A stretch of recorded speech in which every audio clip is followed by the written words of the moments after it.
بسم اللہ الرحمن الرحیم۔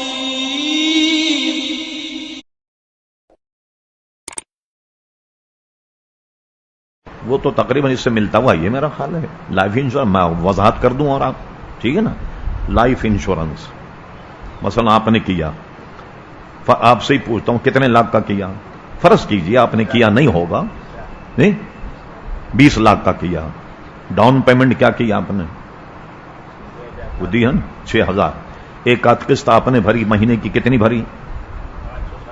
500، 7,500 سمجھ لیں، 5,500۔ 5,500 آپ نے دی اور جان کا انشورنس کیا ہے، اور دوسرے دن اس آدمی کا انتقال ہو جائے تو بینک سے کتنا لے گا؟ کائے لے گا 20 لاکھ روپے۔ کیا بزنس کیا آپ نے بینک سے 20 لاکھ روپے لیں گے آپ؟ کوئی آپ نے محنت تو نہیں کی نا، کتنا زیادہ نفع آپ بینک سے لے رہے ہیں۔ ایک بات یہ ہے نا۔ اب آئیے اس میں کرپشن، میں تو بازار کا امام ہوں نا، پیش امام، سارے بزنس کو جانتا ہوں، سارے طریقے۔ آپ انشورنس والوں سے ملیں، بہترین قسم کی آپ 20 لاکھ کی گاڑی لیں، خدا نہ خواستہ بجلی کے کھمبے میں گھسے ہوئے، انشورنس ایجنٹ کو پکڑیے، وہ 2 دن پہلے انشورنس کروا دے گا آپ کی۔ آدھے پیسے آپ کے ہوں گے، آدھے اس کے ہوں گے، ٹھیک ہے؟ یہ حال ہے۔ آپ ہائی کورٹ کے کسی ایکسپرٹ وکیل سے پوچھیں، جان کے انشورنس۔ ایک خاتون کھانا پکاتی ہوئی باورچی خانے میں جل گئی، اس کا انشورنس تھا 10 لاکھ یا 20 لاکھ کا۔ چلیے رو لیے، دھو لیے، جنازہ ہو گیا، دفن کر دیا، سب کر دیا۔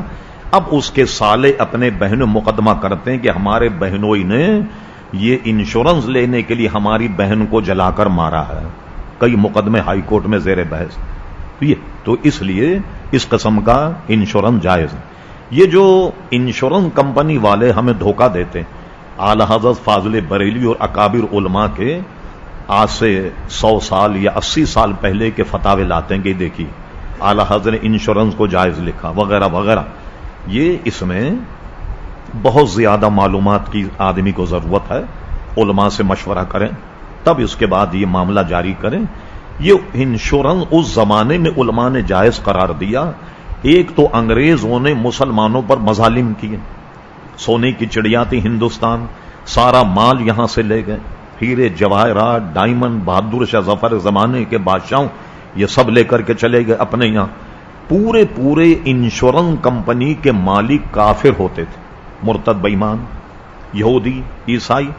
ان یہودی اور عیسائی سے نفع لینے میں کوئی حرج نہیں ہے، تو اس صورت میں اس انشورنس کو جائز کیا گیا، مگر آپ کسی مسلمان سے نفع نہیں لے سکتے۔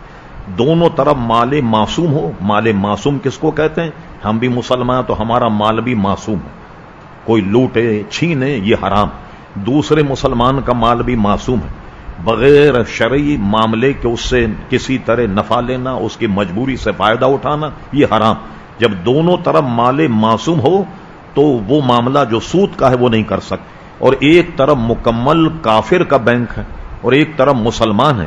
اب کافروں سے نفع لینے میں یہ سود نہیں ہے، اس لیے وہ جواز کا فتویٰ برطانیہ کے زمانے کا تھا۔ پاکستان میں تو سب شیئر ہولڈر جو ہیں وہ تقریباً مسلمان ہیں، جتنے انشورنس کمپنیاں سب مسلمان ہیں، تو مسلمان سے کیسے نفع لیں گے؟ اور کوئی صاحب پوچھیے کیا آپ کے بات